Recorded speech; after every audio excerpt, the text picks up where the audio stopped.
Hey everybody, I'm a glutton for punishment. I've been watching videos of these ingredient tests out there, just trying to convince you, manipulate you to feel guilty or feel shamed or feel fear because the kibble you're feeding is just killing your pet, and you need to listen to them and buy their recipes and buy their guides and do all the stuff they're telling you to do. It's just so frustrating and so heartbreaking when I see the amount of views that these people get compared to mine. So those of you, if you believe in my mission, and it's our mission, the nutrition mission, make sure you share these videos with like-minded pet parents, or maybe even not like-minded, the ones that are really confused and manipulated by these people. But it really does just it breaks my heart. And then I read the comments, and people are just so manipulated.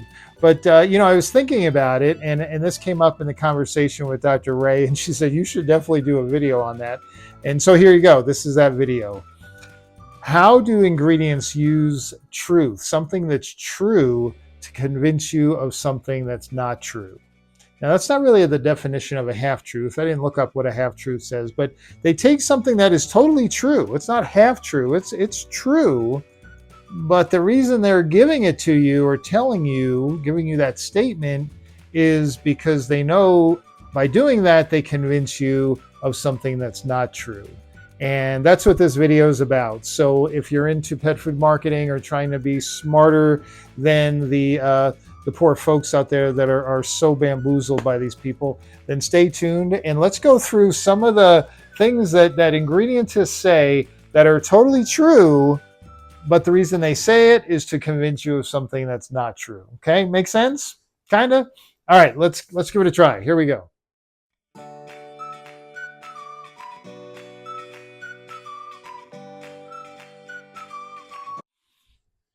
Okay, so the first one that I thought of, and this is widespread everywhere. Okay, the very first one is meat is our first ingredient. Meat is our number one ingredient. Something like that, right? Totally true. You look at the ingredient panel, and meat is the first ingredient. They're not lying. What do they, when they say that, what are they hoping you as a pet parent perceive that as? Oh, meat's the first ingredient. It's mostly meat. Okay. I'm sure that's what most of you think. That's why ProPlan in 1987, I remember the day. I remember I was a retailer, pet food retailer, and I got a box, this black box, and it had Purina on it. And I opened it up, and it was ProPlan, and chicken was the first ingredient.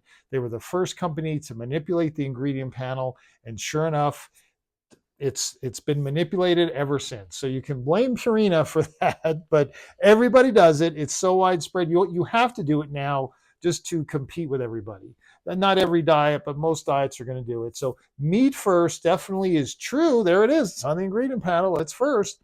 But those of you that know better know, well, it's mostly water weight, because the ingredient panel goes by weight, not by volume. If ever you hear anybody that claims to be a nutritionist and they tell you the first ingredient is the most in the diet, oh my goodness, just run. Those people have absolutely no clue. Everybody in the industry knows the first ingredient just means it's the heaviest on down. And the manufacturers, just like Purina did back in 1987, by using fresh meat, it's mostly water weight. You don't need that much of it. It'll run right to the front of the ingredient panel. So on most foods, when you look, you'll see, not all, but many, you'll see chicken meal is the next ingredient. Well, chicken meal is a dried form of chicken, and you don't know the quality of it. It could be excellent quality, it could be garbage meat. You just don't know from the ingredient panel. But that meal is heavy, and that's all protein. So that's probably the main protein source. The real chicken there is the first ingredient, just to get you to pay more money and believe something that's not true, that it's mostly fresh chicken. Okay, so that's the first one. That's the biggest one out there. Here's another one. Vets aren't nutritionists. Is that true? The general practitioner, now I don't want to get into the lie that they don't get nutritional training, because they do, and those that are really into it get a lot more training than some. But they're not nutritionists. That is a true statement. They're not nutritionists, but they're not formulating the diets that they sell. Now, the diets they use for diseased animals, prescription diets, therapeutic diets.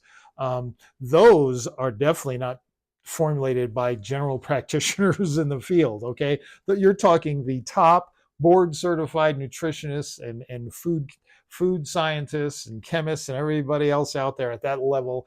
They're the ones making these diets. Your general practitioner happens to be the guy or gal that prescribes these foods when they see disease. And you can definitely, you have to understand, they see lots of pets through the day. They dispense these diets pretty regularly, not to every animal, not every animal needs it, but for the ill animals we're talking about here, the reason they do that is, as Dr. Ray said in the interview I had with her, hey, she wants to be loved. She wants to be successful. She wants to make this pet feel better. She wants that client to be happy. She would not be using these therapeutic foods, whether it's Hills, Royal Canin, or Purina, if they didn't work, if she didn't see results. So, yes, it's totally true.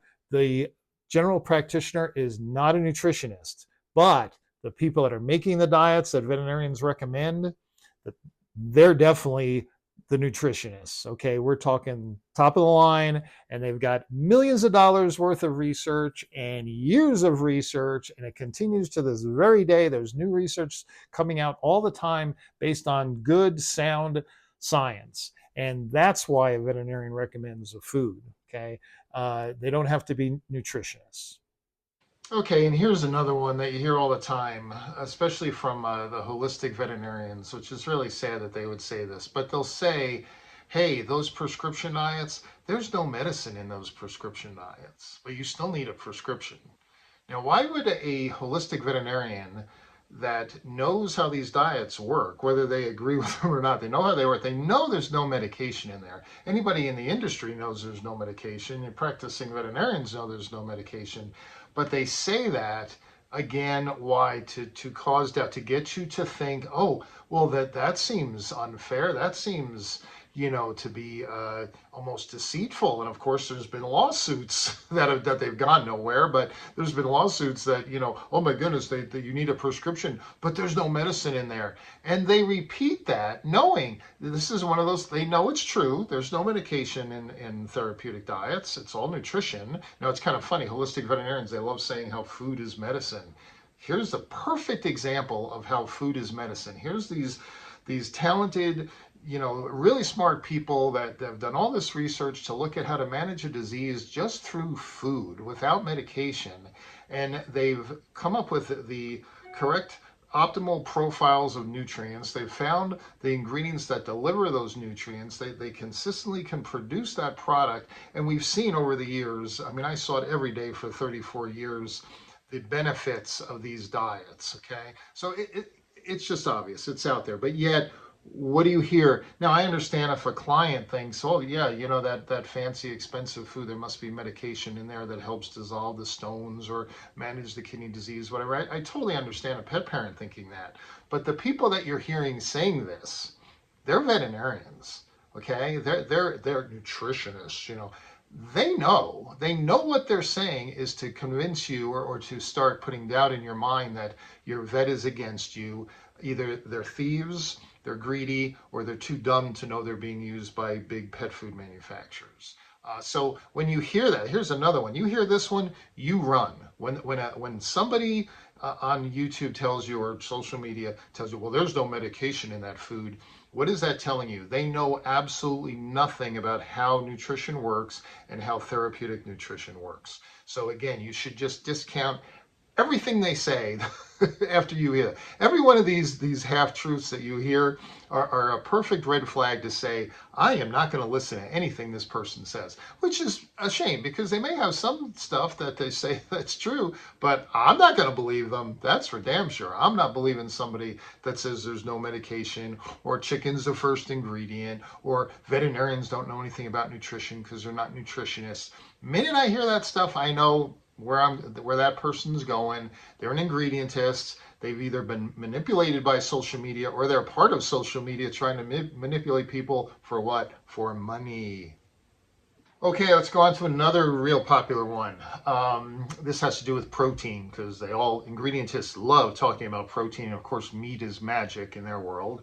But when you hear Soy and corn gluten meal are incomplete protein sources. They don't have all the amino acids that meat has. They're not as digestible as meat. True, absolutely true.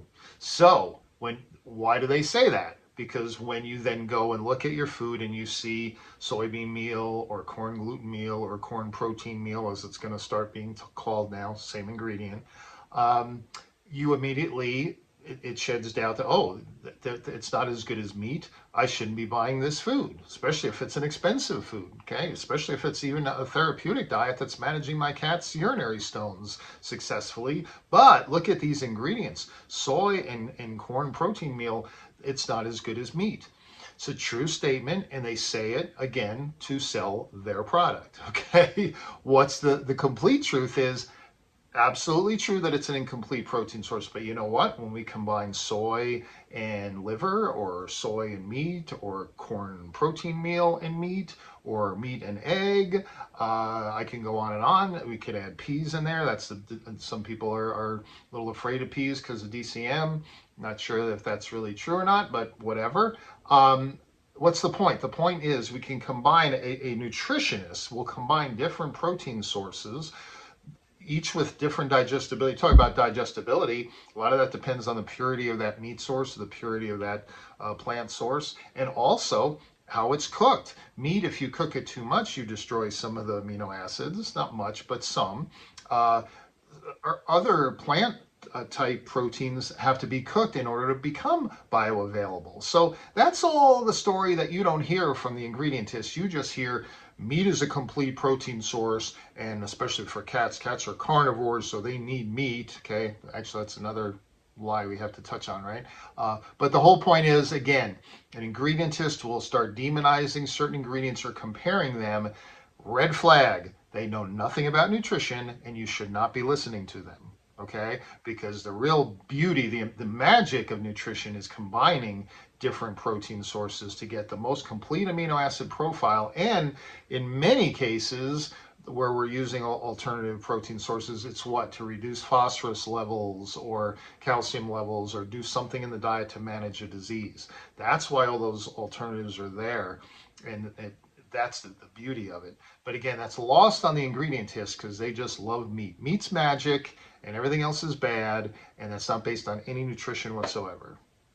And I guess while we're on the topic of protein and carnivores, here's a few cat myths that you hear out there. I don't know why they so many myths for cat food, but so cats are true carnivores. They're obligate carnivores. So they need meat. They're designed to eat meat. They're biologically appropriate for them to eat meat. That's the big one you hear all the time. I just did a video showing a slide, just the title, from Dr. Marge Chandler. You can Google her if you want, or YouTube her if you want. But she was doing a presentation to veterinarians about how what is a carnivore and what a carnivore is not. And this is such a great lie that's used by the pet food manufacturers all the time. You know, the left wing wacko, you know, ultra holistic, whatever you want to call them, the people that are out there, is they will hold on to cats are carnivores, they need meat. Perfectly true. Perfectly true. Okay, they need taurine. There's certain other things that make a carnivore versus an omnivore, like a dog or a person. So they take that truth and they throw it out there. So again, if you look at the ingredient panel and you see other grains for a carnivore, well, that doesn't make any sense. Corn for a carnivore, that doesn't make any sense. Again, because they've stopped they stopped at the ingredient panel and didn't consider nutrition. Well, the fact is, yes, a carnivore requires, especially meat protein, for the taurine. It's amino acid only found in meat. That is what a obligate carnivore needs. Okay, that's what defines them. The lie is that, oh, but that means they can't use carbohydrates. That means they can't use grains. That means that meat is all they need. Okay, and the fact that in the wild, mostly meat is what they got, just because they were scavengers and they predators and they ate what they could eat. What they ate in the wild, we learned from that. That's for sure. But nutrition science goes way beyond that. We want your cat to live a whole lot longer than that cat in the wild. And your cat's going to come down with urinary issues or renal disease as they get older or some other age related diseases. Why would you just continue feeding them what they would eat in the wild, which would be very high in phosphorus, a very imbalanced in mineral levels, contributing to the disease that's trying to kill them?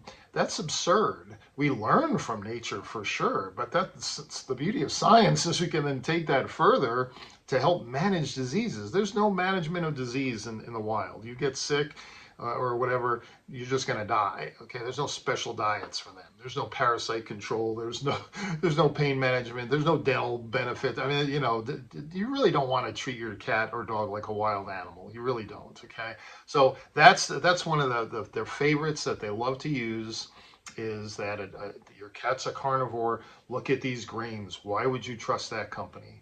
Very deceitful, and they know better. Come on, a 12-year-old could go to Google and learn about combining protein sources. Give me a break. Okay, I just realized I didn't have my microphone on, so hopefully I'll be able to adjust the sound in the beginning there to match this. But all these little things I always keep forgetting to do. So sorry about that if the sound was a little messy. Hopefully I can adjust it. Hey, while we're still on the topic of protein and carnivores and cats, the other favorite that they love to use, and it's totally true, but there's a agenda behind it, is cats have absolutely no requirement for carbohydrates. They require protein, they require fats, they require vitamins and minerals. They have no requirement for carbohydrates. Totally true. So why then would top board certified nutritionists use carbohydrates in the diet? Because you can, because they're very useful. Okay, just because they don't require them, that doesn't mean they can't utilize them, and it sure doesn't mean nutritionists can't utilize them to do lots of different things. I mean, again, there's protein, from certain amino acids. There's energy. There's fiber, for GI health. Now again, and I've just started doing some videos on this, and you're going to hear more and more about this gut health and the microbiome. A lot of these different sources of ingredients that are not very glamorous are actually feeding those microbes really well. So that's a whole new science that's going to explode. It's going to be a lot of BS with it, but it's not going to be meat is not going to be the star in feeding the microbiome. As this research goes on. So, but anyway, that's there's no requirement for carbohydrates. Very true. Does that mean they can't utilize them? Absolutely not. It's just again deceitful, just trying to push the meat is magic agenda.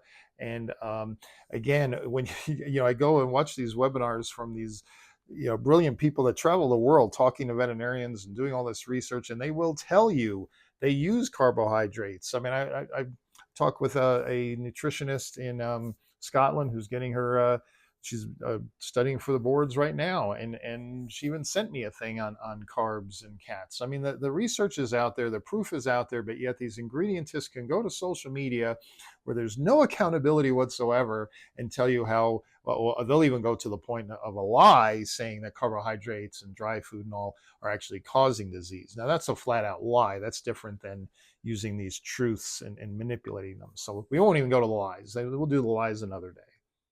Oh, and yes, we love to hear that cats don't have amylase in their mouths, so they can't break down starches and grains like omnivores can. And that is totally true. But where is the amylase that cats have? It's in their digestive tract. And so, again, they probably know that. Maybe they don't. Maybe they just hear these little sound bites and they just run with them. But there's another one that if you just hear the whole story from nutritionists, it's a lot different than the truthful statement that the ingredientist throws at you to convince you of something that's not true. So all these, especially the poor cat owners out there, they really just get hammered with bad information. Again, something that not only sounds true, it is true, but it's used to manipulate you into believing something that's not true. And another one that you hear a lot is that veterinarians just learn from the nutritionists at Hills, Royal Canin, and Purina. So, of course, there's a conflict of interest there when you have the company teaching veterinarians about nutrition. So, is that true? Does Hills and Royal Canin and Purina have a close relationship with vet schools?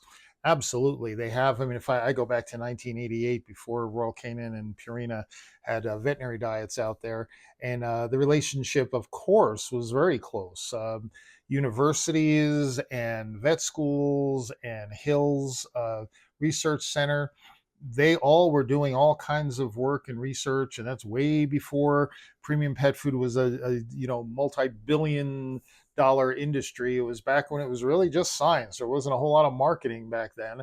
And think about it, you're Dr. Mark Morris. You come up with this new idea of dietary management, using food as medicine to manage kidney disease at first, and then went on to urinary issues and some other stuff.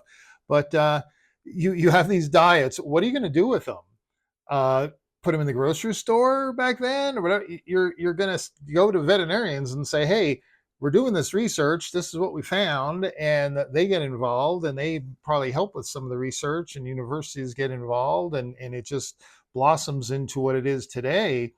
But to say that relationship between vet schools and Hills and now Royal Canin and Purina, that somehow that's dishonest, or that's just marketing, as one popular YouTuber retailer in England likes to say, all that research, all that stuff, that's just marketing. They're just scamming you. Really? And again, then how does this stuff work if it's just a scam?